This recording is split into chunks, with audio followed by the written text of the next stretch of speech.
The people had just left Egypt. Freedom was finally theirs. But suddenly, they heard it. The sound of chariots. Dust rose behind them. An army was coming. Pharaoh had changed his mind. Ahead of them was the sea. Behind them, the enemy. They were trapped. Fear spread through the crowd. Voices rose. Hands trembled. Why did you bring us here to die? There was nothing wrong with Egypt. We should have stayed. Moses stood still. The sea roared in front of him. The army thundered behind him. Then Moses spoke. Do not be afraid. Stand firm. The Lord will fight for you. Then Moses cried out to God, so God spoke again. Why do you cry out to me? Tell the people to move forward.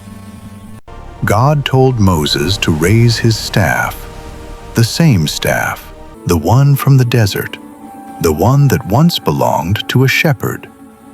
And as Moses lifted his hand, the wind began to blow, hard, strong, relentless. The sea began to move.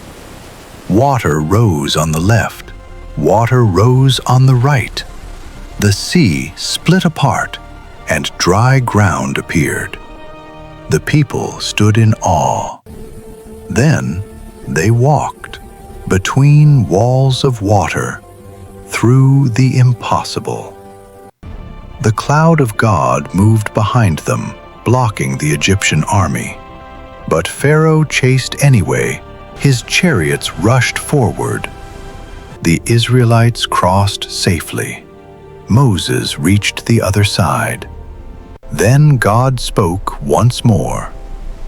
Stretch out your hand. Moses raised his staff again. The waters rushed back. The sea returned to its place, and the army was gone. The people stood on the shore, free, truly free.